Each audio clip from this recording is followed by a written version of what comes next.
இந்த கொலை வழக்கில் கைதாகி இருக்கிற ஒருவரும் பாஜக முக்கிய பொறுப்பில் இருப்பவர்.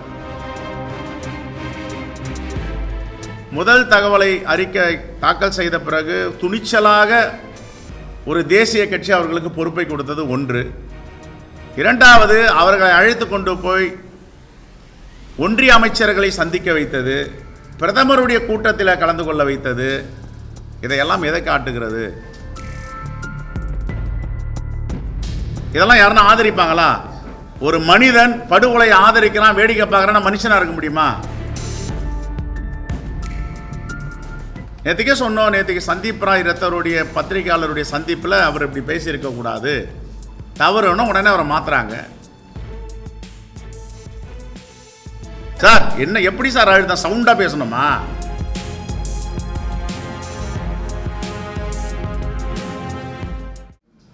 காவல்துறையில் சில மாற்றங்களை கொண்டு வந்திருக்கிறார்கள். புதிய சென்னை பெருநகர ஆணையாளராக திரு அருண் ஐபிஎஸ் அவர்கள் பொறுப்பேற்கவிருக்கிறார். கூடுதல் சட்டம் ஒழுங்கு டிஜிபியாக டேவிட்சன் ஆசீர்வாதம் அவர்கள் பொறுப்பேற்க இருக்கிறார்கள். அவர்களுக்கு வாழ்த்துக்களை தெரிவித்துக் கொண்டு வேண்டுகோளையும் வைக்கிறோம். இனிவரும் காலங்களில் அரசுக்கு எந்தவித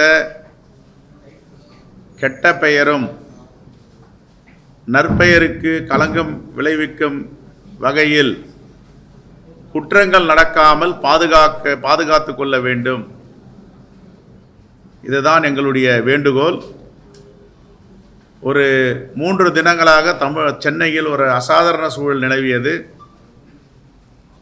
தமிழ்நாடு முதலமைச்சர் அவர்கள் எங்களுடைய வேண்டுகோளை ஏற்று தலையிட்டு உரிய ஏற்பாடுகளை செய்ததற்கு நன்றியை தெரிவித்துக் கொள்கிறோம்.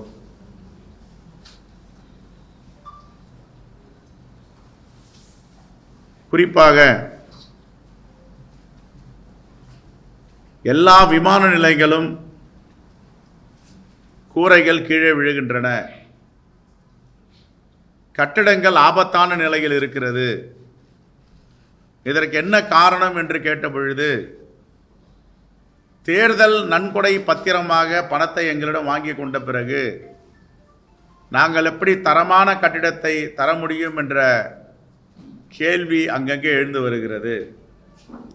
பாரதிய ஜனதா கட்சி ஊழலிலேயே திளைத்து ஒரு பக்கம் தேர்தல் நன்கொடை பத்திரம் மூலமாக ஊழல், இன்னொரு பக்கம் நிதி நிறுவனங்களை அவருடைய ஆட்கள் இல்லது அவருக்கு வேண்டிய மாணவர்களை டேக் ஓவர் செய்து அந்த பணத்தை எடுப்பது. மூன்றாவது, யார் யாரெல்லாம் கடத்தலில் ஈடுபடுகிறார்களோ, தங்க கடத்தல், மக்களிடம் ஏழை எளிய மக்களிடம் ஆசை வார்த்தைகளை காட்டி கிராமங்களில் உள்ள மக்களை 1000 ரூபாய் கொடுத்தால் நாங்கள் 1 லட்சம் தருகிறோம் என்று கடின உழைப்பால் அவருடைய வாழ்க்கை சேமிப்பை ஏமாற்றி டெபாசிட் என்ற பெயரில் பெற்று ஏமாற்றுவது பல ஆயிரம் கோடிகள், 1 2 அல்ல. இப்படி ஏமாற்றுவர்களுக்கு பாதுகாப்பு கொடுப்பது எந்த கட்சி? பாரதிய ஜனதா கட்சி என்ற ஒரு கட்சி. அது பங்கு சந்தை மோசடியாகட்டும், நிதி நிறுவனங்கள் மோசடியாகட்டும், தங்க கடத்தலாகட்டும், ஏழை எளிய மக்களிடம் ஏமாற்றி பெறப்பட்ட ஆயிரக்கணக்கான கோடிகள் அந்த உரிமையாளர்களுக்கு கட்சியில் காவல்துறை முதல் தகவல் அறிக்கை எஃப்ஐஆர் போட்ட பிறகு ஒரு கட்சியில் பொறுப்பு கொடுக்குறாங்க. இதையெல்லாம் எதை காட்டுகிறது? தமிழ்நாட்டு மக்களுக்கு எதிராக தேர்தல் நன்கொடை, அவருடைய ஏஜென்சிகளை அனுப்பி மிரட்டி பணம் பெறுவது என்பது வேறு.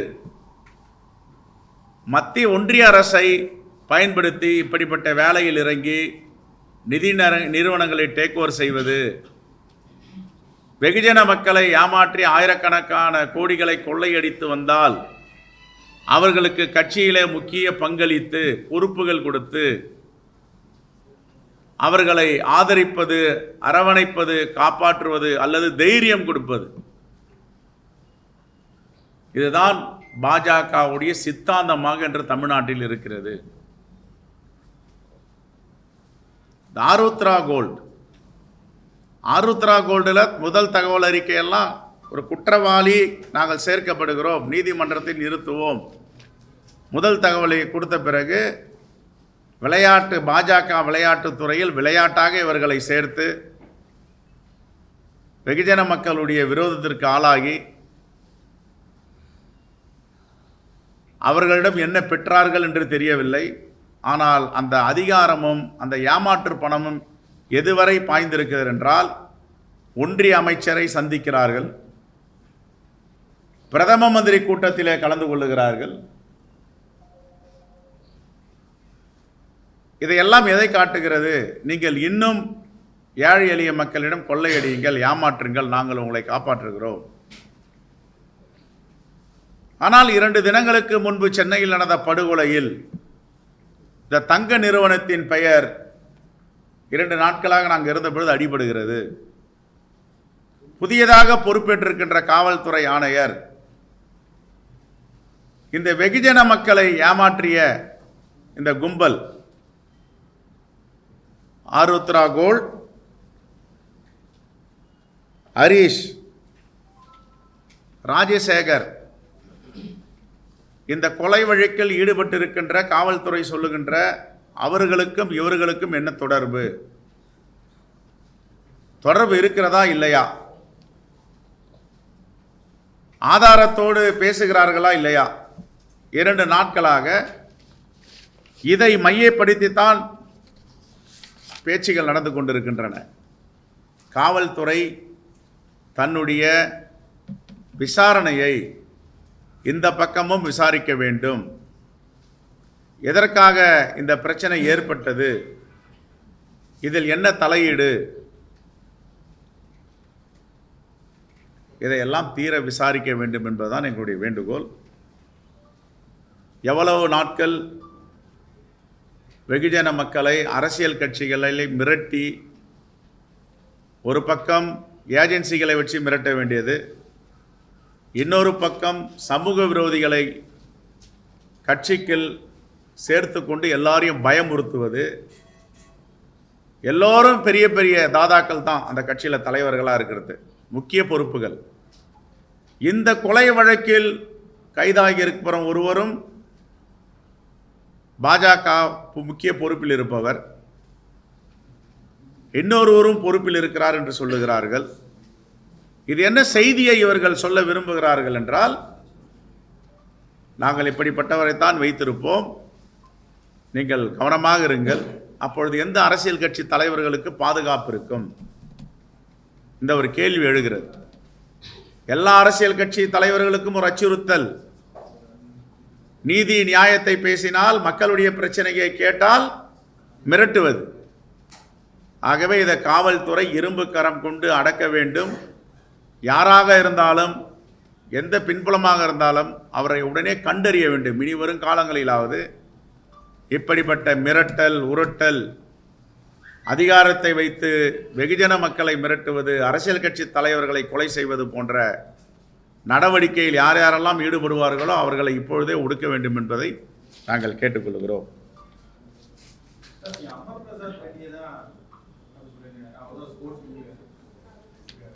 நாங்கள் சொல்லலை, நீங்கள் தான் சொல்கிறீங்க.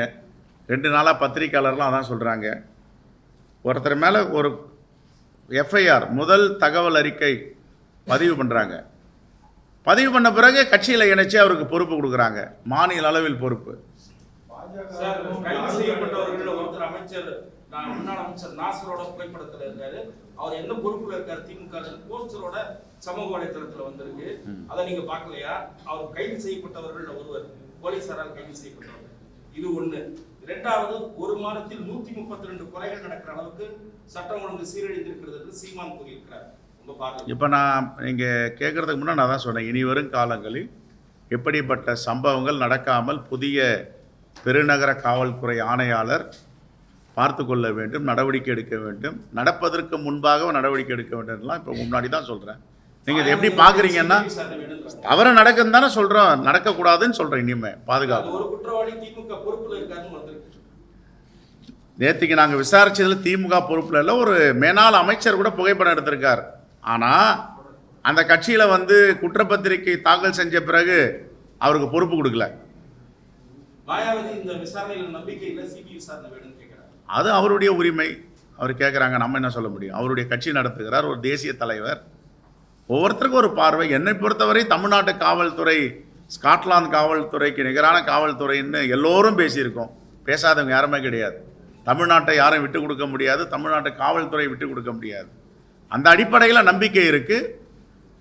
இன்னும் சிறப்பான யார் யாரெல்லாம் இதில் பின்புலமாக இருக்காங்க அதான் சொல்ல வரேன். நேற்றுக்கு 2 நாட்களாக அந்த இறப்பில் நான் இருந்த பொழுது நேற்றைய முன்தினமும் எல்லோர் வாயிலும் வர பேச்சுக்கள் என்னவென்றால், இந்த தங்க நிறுவனம் ஆருத்ரா கோல்ட் இதில் ஏன் முதல் தகவலை அறிக்கை தாக்கல் செய்த பிறகு துணிச்சலாக ஒரு தேசிய கட்சி அவர்களுக்கு பொறுப்பை கொடுத்தது ஒன்று. இரண்டாவது, அவர்களை அழைத்து கொண்டு போய் ஒன்றிய அமைச்சர்களை சந்திக்க வைத்தது, பிரதமருடைய கூட்டத்தில் கலந்து கொள்ள வைத்தது. இதையெல்லாம் எதை காட்டுகிறது? அப்பொழுது ஒரு சாதாரணமாக ஒரு தேசிய கட்சியின் மாநில தலைவரை வெட்டி கொலை செய்வதற்கு துணிச்சல் இருக்குமா என்ற ஐயத்தையும் அவர்கள் எழுப்பினார்கள். அந்த அடிப்படையில் தான் காவல்துறைகிட்ட நாங்கள் கேட்பது, ஒரே கோணத்தில் விசாரிக்காமல் பல கோணத்தில் விசாரியுங்கள். 2 நாட்களாக என்ன பேசிக்கொண்டு இருக்கிறார்களோ அந்த தங்க நிறுவனம் அவர்களிடையும் விசாரிங்கள் என்று தான் நாங்கள் சொல்லுகிறோம்.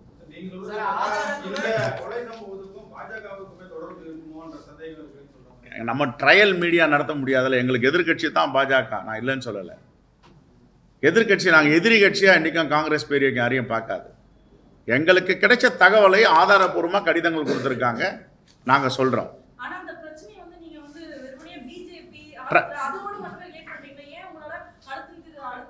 எல்லாத்தையும் சொல்கிறோமா, பல கோணங்களில் என்றோம்.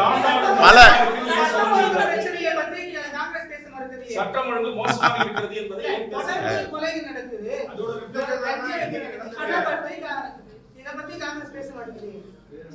நீங்க என்ன புதுசா இன்னைக்கு தான் வரீங்களா? நேற்றுக்கு வரலையா பத்திரிகையாளர் சந்திப்புங்க? முந்தாவ நாள் வந்தீங்களா? என்ன சொன்னேன் நான்? சொல்லுங்க, என்ன சொன்னேன்னு சொல்லுங்க சார். என்ன எப்படி சார் அழுத்தம்? சவுண்டா பேசணுமா? சில பேர்லாம் பேசுவாங்க பாருங்க, பத்திரிகையாளராக மிரட்டிங்கன்னு, அப்படி பேசணுமா? எங்களுடைய உணர்வுகளை வெளிப்படுத்தியிருக்கு. இனிமே இப்படிப்பட்ட படுகொலைகள் நடக்கக்கூடாதுன்ற அதுக்கு என்ன அர்த்தம்? என்ன சார் அர்த்தம் அதுக்கு? இதெல்லாம் யாருன்னா ஆதரிப்பாங்களா? ஒரு மனிதன் படுகொலையை ஆதரிக்கிறான், வேடிக்கை பார்க்குறான்னா மனுஷனா இருக்க முடியுமா? நாங்கள் என்ன ஆதரிக்கிற மாதிரி கேள்வி கேட்குறீங்களா? அப்படிலாம் கிடையாது. இது வருத்தத்தக்க நிகழ்ச்சி. இது யாருன்னா ரசிப்பாங்களா? கொலை நடந்துகிட்டே இருக்கோங்க, நாங்கள் ஒரு கட்சி நடத்துகிறோம். மனிதனாய் பிறந்தவன் மனித நேயத்தோடு இருப்பன், யாரும் அதை ரசிக்க மாட்டாங்க. நாங்கள் தொடர்ந்து வலியுறுத்தி வரோம், இப்படி போன்ற படுகொலைகள் குற்றங்கள் நடக்காமல் பாதுகாக்க வேண்டும். நேற்றுக்கே சொன்னோம். நேற்றுக்கு சந்தீப் ராய் ரத்தருடைய பத்திரிகையாளருடைய சந்திப்பில் அவர் இப்படி பேசியிருக்கக்கூடாது, தவறுன்னு உடனே அவரை மாற்றுறாங்க. யார் செஞ்சாலும் தவறு தானே சார்? குற்றங்களை எப்படி எந்த ஒரு அரசியல் கட்சிகள் இதை அனுமதிக்க முடியும்? யாரும் அனுமதிக்க மாட்டாங்க. அதுக்கு தான் இப்போ பாஜக பற்றி பேசும்போது, பாஜக எதிர்கட்சியாக இருக்கலாம் எங்களுக்கு, ஆனால் எதிரி கட்சி கிடையாது. சில விஷயங்கள்லாம் நாங்கள் உடன்படவே மாட்டோம் அவங்க கூட சித்தாந்தத்து அடிப்படையில். ஆனால் ட்ரையல் மீடியா நம்ம நடத்த முடியாது. புலன் விசாரணை காவல்துறை தான் நடத்தணும். எல்லா கோணங்களிலையும் விசாரிக்க சொல்கிறோம் நாங்கள். அதில் முக்கியமான கோணம் இந்த டாபிக் 2 நாளாக ஓடிட்டு இருக்கு, இந்த ஆருத்ரா தங்க நகை குரூப். அது என்னென்னா ஒரு ஏறக்குறைய 1 வருஷமாக அந்த டாபிக் போயிட்டு இருக்கு. இதை ஒட்டி ஒரு படுகொலை நடந்திருக்குன்றாங்க. இப்போ இதெல்லாம் விசாரிங்கன்னு சொல்கிறோம் நாங்கள் என்னவோ இந்த படுகொலைகள்லாம் பார்த்துட்டு கண்ண மூடிட்டு இருக்க மாதிரி ஒரு முறையும் கண்டிக்கிறோம். சட்டப்பேரவையில் தீர்மானமாக கொண்டு வந்திருக்கோம் கள்ளச்சாராயத்துக்கு. ஆகையால் நாம் என்ன சொல்கிறோன்னா, நான் அதுக்குள்ளே போயிடல. ஸ்டாட்டிஸ்டிக்ஸ்னு பார்த்தா இந்த ஆட்சியில் இந்த மாதங்களில் இந்த வருடங்களில் இவ்வளோ தான் கம்மியாக நடந்திருக்கு, அந்த ஆட்சியில் அதிகமாக நடந்து ஒப்பிட்டுலாம் பார்க்க விரும்பல. நாங்கள் அது சொல்ல வேண்டியவங்க நிறைய பேர் சொல்லுவாங்க. எங்களை பொறுத்தவரை குற்றங்கள் இல்லாத தமிழ்நாடாக மாற வேண்டும், அதற்கு நடவடிக்கை எடுக்க வேண்டும். ஆதாரத்துடன் அடையாளம் கண்டுதான் குற்றவாளிகளை பிடிச்சிருக்கோம். எந்த அரசியல் கட்சியும் அரசியல் பின்புலங்களை இருந்தால் முறையான ஆதாரத்துடன் நிரூபிக்கப்பட்டால் நாம் ஒப்புக்கொள்கிறோம் காவல்துறை தரப்பு நாங்கள் என்ன சொல்கிறோம், ட்ரையல் மீடியா நாங்கள் நடத்த விரும்பலை. எனக்கு சில கடிதங்கள் கொடுத்துருக்காங்க, சந்தேகங்கள் வந்திருக்கு. அந்த அடிப்படையில் இன்னும் பல கோணங்களில் விசாரிங்க, இதில் யாரையும் விட்டுறக்கூடாது, அது யாராக இருந்தாலும் விசாரிங்கன்னு சொல்கிறோம். அவங்க என்ன சொல்கிறாங்க, காவல்துறை எடுத்த உடனே 24 மணி நேரத்தில் என்ன சொன்னார் காவல்துறை ஆணையர், பிடிச்சிருக்கோம், சிசிடிவி ஃபுட்டேஜெல்லாம் மேட்ச் ஆகுது அப்படின்னா. ரைட், அதோட புலன் விசாரணை முடிஞ்சிருச்சா? இல்லை. சார்ஜ் ஷீட் போட்டாங்களா? இல்லை. இன்னும் நாட்கள் இருக்குது. 90 டேஸ்க்குள்ளே சார்ஜ் ஷீட் போடணும். அப்போ இன்னும் நாட்கள் இருக்குது. நீங்கள் இதை இவ்வளோ தாமதப்படுத்தாமல் புதிய ஆணையாளர் வந்திருக்காரு, அவருக்கு எங்கள் வேண்டுகோள் என்னன்னா பல கோணங்களில் விசாரிங்க. 2 நாளாக இந்த தங்க கம்பெனியுடைய பேச்சு நிறைய இருக்காங்க, அதையும் பாருங்கன்னு தான் சொல்கிறோம். புலன் விசாரணையில் நாங்கள் தலையிடுறதுக்கு விரும்பலை. ஃபேராக அவங்க நேர்மையாக அதை விசாரித்து மக்களுக்கு இதில் யார் யாரெல்லாம் தொடர்பில் இருக்காங்க, என்ன நடந்திருக்குன்னு சொல்லட்டும்.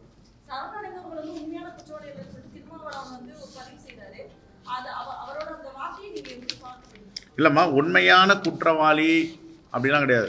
சங்கராச்சாரியார் கொலை வழக்கிலிருந்து நீங்கள் எடுத்துக்கங்க, சரண்டர் ஆகுவாங்க. சரண்டர் ஆகுங்கிறவங்க வந்து சங்கராச்சாரியுடைய கொலை வழக்கில் வந்து சரண்டர் ஆனாங்க. அப்போ சக்திவேல்னு அடிஷ்னல் எஸ்பி, அவர் தான் வந்து இன்வெஸ்டிகேஷன் ஆஃபீஸர், அவர் தான் போய் விசாரித்தார். குற்றவாளிகள் சரண்டர் ஆனாங்க, எல்லாரையும் தனித்தனியாக கூட்டிகிட்டு போனாங்க, ஒரு டீமாக வச்சு. எங்கடா உட்காந்துருந்தார் சங்கராமன் சொல்லுங்கன்னாங்க. அவனுக்கு தெரியாதுல்ல, அந்த சீன் ஆஃப் கிரைமுக்கு அவன் போகல. அவன் என்ன சொன்னான், திண்ணையில் உட்காந்துருந்தாருன்னா. இன்னொருத்தன் என்ன சொன்னான், நடுவீட்டில் உட்காந்துருந்தாருன்னா. சரண்டர் ஆனவங்க எவனுமே அவர் எங்கே உட்காந்துருந்தாருன்னு சொல்ல முடியல. அப்போ இவர்கள் உண்மையான குற்றவாளியை நிராகரிக்கப்பட்டாங்க. இப்போ இன்வெஸ்டிகேஷனில் கஸ்டடி எடுத்து எங்கெங்கே நடந்தது என்ன இடம் தனித்தனியாக அவங்க விசாரிக்கும் போது உண்மை வெளியாகும்.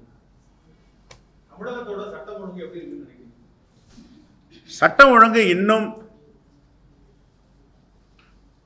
உறுதியாக இருக்க வேண்டும், குற்றங்கள் நடக்காமல் பார்த்து கொள்ள வேண்டும்.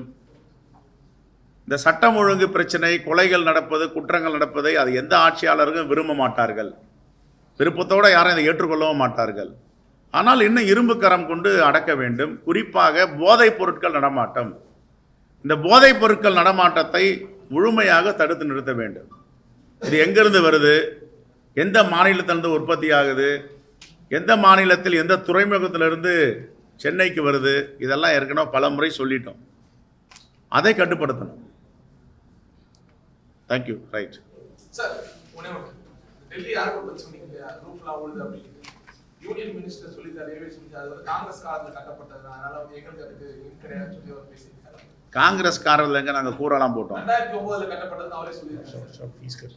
சார், ஒரு பயனாளிகிட்டையும் 1300 ரூபா வாங்குறாங்க இன்டர்நேஷ்னல் ஃப்ளைட்டில், நேஷ்னல் டொமஸ்டிக்கில் வாங்குறாங்க.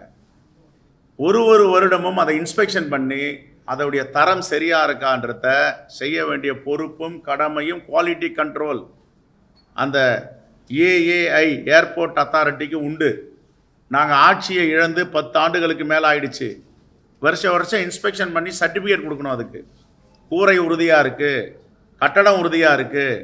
10 வருஷமாக என்ன பண்ணிட்டு இருந்தாங்க? 10 வருஷமாக உறுதியாக இருந்துச்சுல்ல. இவர்கள் கட்டின விமான நிலையம் தான் விழுந்துட்டு இருக்கு. இப்போ சென்னையில் நரேந்திர மோடி திறந்துட்டு வந்தார், அங்கே போயிட்டு பாருங்க எவ்வளோ தண்ணி லீக்கேஜ் இருக்குது, கீழே கொட்டுது அப்படின்ட்டு. Okay, thank you.